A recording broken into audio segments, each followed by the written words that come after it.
Welcome back to the deep dive. Today we are strapping on our virtual boots for a very specific and surprisingly historically heavy stage of the Camino Portuguese interior. That's right. We're not covering a huge distance. What is it, just 18.7 kilometers? Yeah, that's it. Yeah. But we are walking directly into the foundational myths, really, of the entire Jacobean tradition. Absolutely.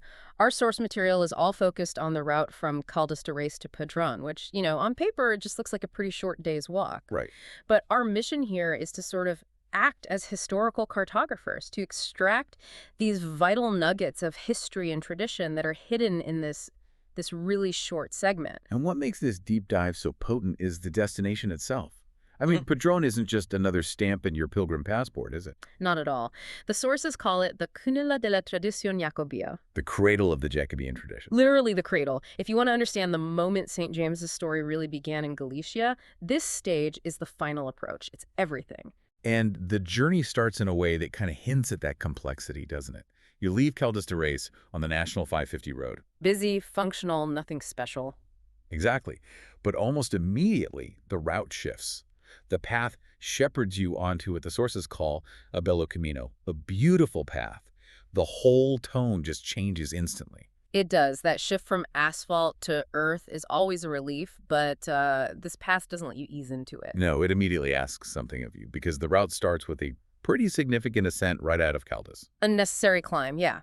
It's how you gain elevation. And that initial challenge brings you straight to the first major historical point of interest. Which is? The monumental complex of Santa Maria de Caracedo. It's a really important landmark that you reach and pass before you even officially enter the next municipality, Valga. So a historical monument, you tackle the ascent, and then it sounds like you plunge right into this beautifully preserved natural world. You do. You pass through tiny spots like Casal de Ric and Casal de Iraxo, but pretty soon the landscape just takes over the narrative.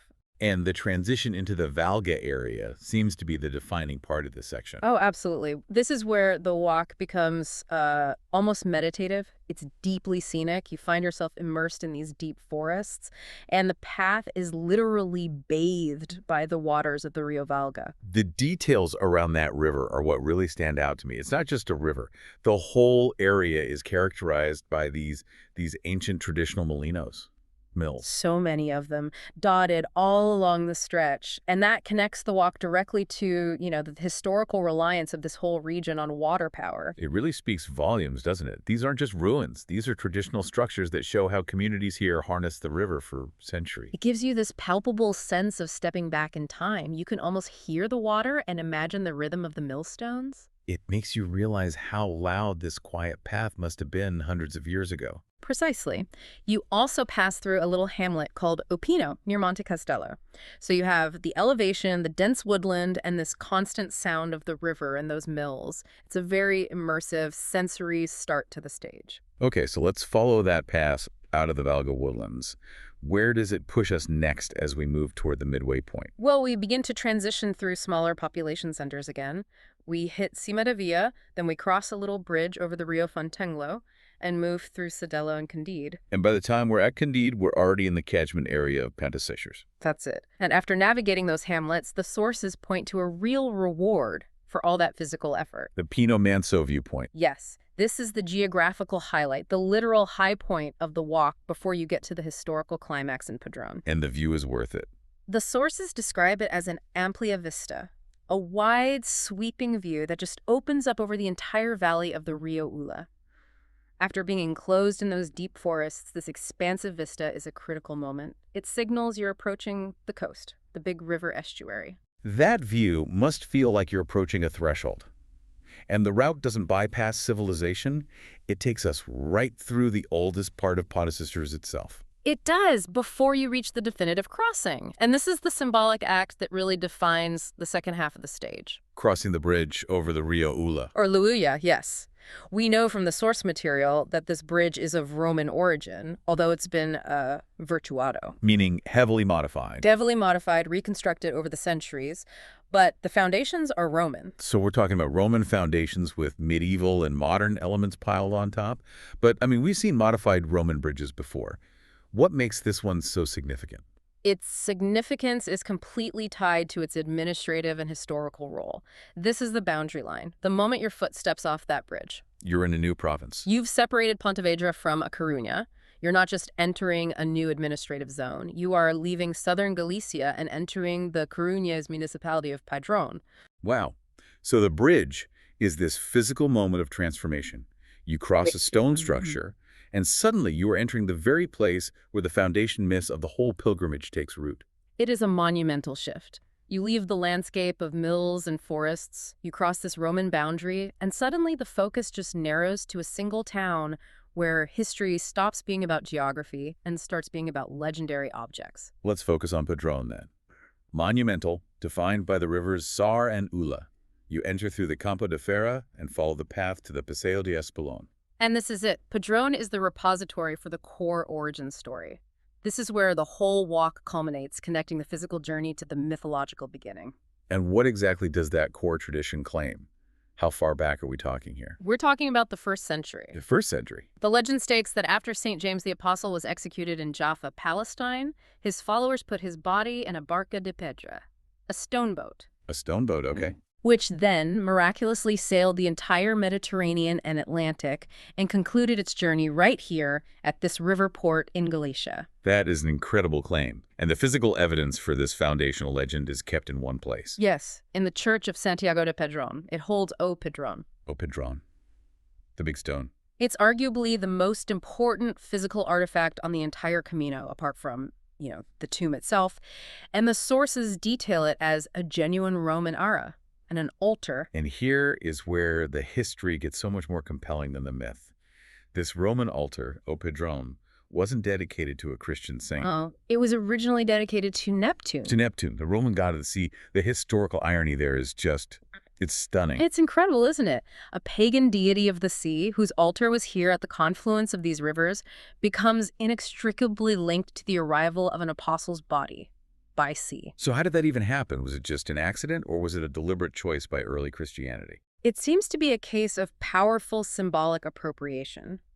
Christian tradition says that this very altar, this stone dedicated to Neptune, is the legendary spot where the stone boat moored. So they didn't get rid of it, they absorbed it. Exactly. By keeping the stone and placing it within the church, they absorbed the pagan authority of the Roman sea god and redesignated it as the divine mooring point of the apostle himself. So this single Roman object is now the cornerstone, literally, of the entire Christian tradition in Galicia. That detail, the Neptune altar, that's what proves Padrón is the cradle. It ties everything together. Roman maritime culture, the early Christian mission from Palestine, and the specific geography of this river system. You can't separate them. It's a fantastic revelation. But Padrón is also a living town. For the traveler arriving today, what other cultural sites should they be looking for? Oh, absolutely. The town's history as a major port is critical. The ancient port of Padrón itself, which allowed these vessels access, dates back to the 11th century. And nearby, back in Pontesinos, there's another layer, right? The Romanesque church of San Julián de Requejo. Correct. The layering is just relentless. And then, moving into more modern history, the journey brings you into contact with the very heart of Galician identity. Padrón is the land of Rosalía de Castro. The sources call her the Gran Poeta Gallega, the great Galician poet. What makes her house museum so important? Well, Rosalía de Castro is a titan of Galician literature. She was a key figure in the Rexurdimento, the 19th century revival of the Galician language and culture. Visiting her Casa Museo connects the pilgrimage not just to ancient history, but to the modern identity and, frankly, the struggle of the Galician people. It adds a whole other layer of meaning to the landscape you've just walked through. A powerful one. So we've covered history and culture. What about just the physical beauty of the town? Well, within the town, you should definitely look for the 17th century Fuente do Carmen and the beautiful Jardín Botanico, the botanical garden.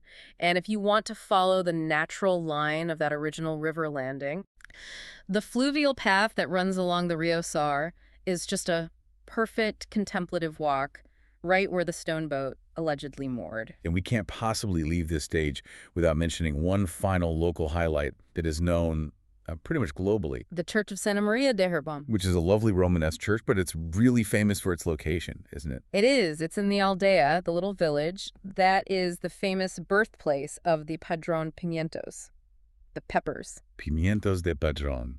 Some are hot, some are not. It's a fantastic example of how these ancient pilgrimage routes are connected with these hyperlocal traditions you can still taste today.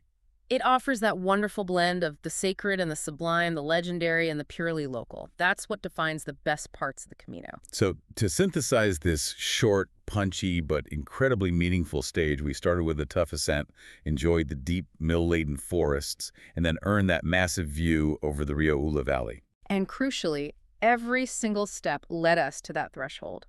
We crossed that modified Roman bridge, the physical point that separates Pontevedra from A Coruña, and that crossing immediately delivered us into the historical layers of Padrón. And Padrón is the destination defined by these powerful contradictions. The legendary arrival of an apostle's body from Palestine, anchored by a pagan Roman altar to a sea god inside a church. It's a journey where the past is physically tangible, preserved in stone. This stage isn't just a walk, it's an accelerated course in the fundamental origin story of the entire pilgrimage. What's so fascinating is how the route forces you to physically cross that historical and provincial threshold. It's an enforced moment of transition. It is. The history doesn't just happen in Padrón. It begins at the moment you enter A Coruña. And that brings us to our final thoughts for you to ponder. Consider the powerful symbolism of that transition at the Ula Bridge. You're physically leaving one province, crossing an ancient Roman structure, and immediately entering the place where the Christian tradition of St. James literally tied itself to a Roman altar for Neptune, the god of the sea. It's a stage where history changes provinces and where pagan and religious origins become inseparable by the force of one stone. What modern myths are we building on old foundations today?